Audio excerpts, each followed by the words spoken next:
नमस्कार साथियों, मैं पंडित बालचंद्र दादी से आज हम बात करेंगे दो मुंह वाली मस्तिष्क रेखा के बारे में। उसके क्या अच्छे प्रभाव होते हैं, क्या बुरे प्रभाव होते हैं, संक्षेप में समझेंगे हम। तो सबसे पहले उसके बारे में जान लेते हैं हम। ये तो होती है जीवन रेखा, ये होती है हृदय रेखा, और इन दोनों के बीच में तर्जनी और अंगूठ के बीच से ही निकलने वाली जो सीधी रेखा होती है, इसी को मस्तिष्क रेखा बोला जाता है।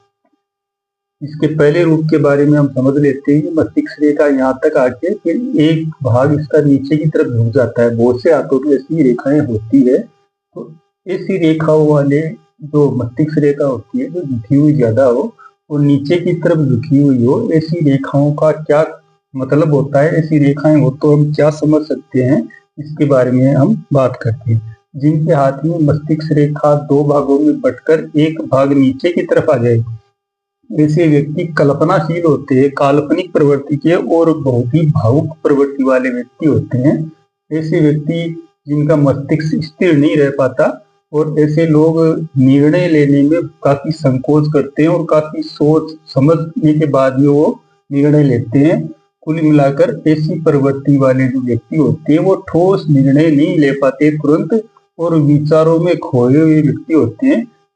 और इनकी एक अच्छाई होती है कि ये बहुत ही भावुक प्रवृत्ति वाले होते हैं, भावनाओं में बहने वाले होते हैं, और दूसरे के किसी के भी यदि कोई दुख या तकलीफ हो तो वो अपने ऊपर लेके उसको सोचने वाले होते हैं। इनका मस्तिष्क स्थिर नहीं रह पाता, यही कमी होती है। लेकिन ये कोई भी निर्णय करते हैं वो अच्छा निर्णय करते हैं, अच्छी सोच रखने वाले व्यक्ति होते हैं, और उदार प्रवृत्ति वाले व्यक्ति होते हैं जिनके ये मस्तिष्क रेखा नीचे झुकी हुई होती है। अब इस मस्तिष्क रेखा के दूसरे रूप के बारे में हम समझ लेते हैं। यदि किसी व्यक्ति के ये मस्तिष्क रेखा या तो यहाँ ये जो मंगल का क्षेत्र यहाँ तक पहुंच के बाद में दो भागों में बढ़ जाती है, और किसी किसी के ये यहाँ तक नहीं पहुंचती और बीच से ही एक भाग नीचे की ओर आ जाता है, एक भाग सीधा यहाँ चला जाता है मंगल क्षेत्र की तरफ। तो ऐसी स्थिति किसी व्यक्ति के हाथ में होती है, या तो यहाँ से दो भाग हो जाए या फिर आगे चलकर ये दो भाग हो जाए, कहीं से भी दो भाग होते हैं। ऐसा व्यक्ति जो होता है वो साहसी प्रवृत्ति वाला होता है। साहस ऐसे व्यक्ति में कूट कूट कर भरा हुआ होता है। ऐसा व्यक्ति होशियार भी होता है काफी। कितनी भी कठिन परिस्थिति हो, ऐसा व्यक्ति घबराता नहीं है, और अपनी साहस के कारण से वो हर जगह विजय भी हासिल करने वाला होता है।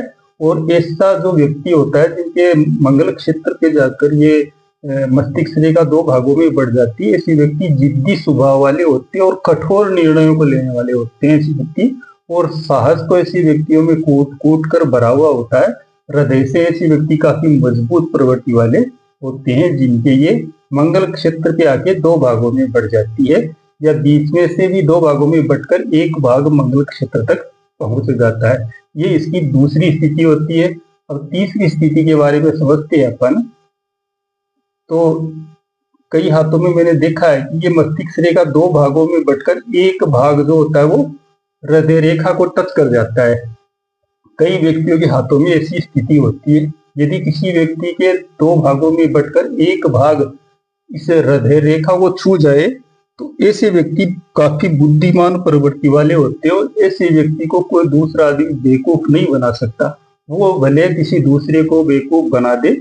ऐसे व्यक्ति मस्तिष्क और हृदय दोनों से कार्य करने वाले होते हैं, और ऐसे व्यक्ति जो भी कोई कार्य करते हैं वो निपुणता से करते हैं, और उनका वो कार्य पूरा सिद्ध भी होता है, और बहुत ही बुद्धिमान प्रवृत्ति वाला व्यक्ति होता है जिसके मस्तिष्क रेखा का एक भाग हृदय रेखा से टच हो जाए।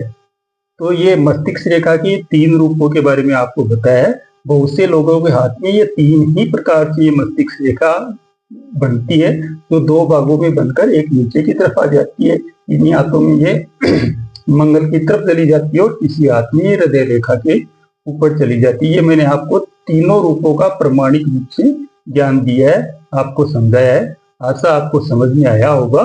नमस्कार।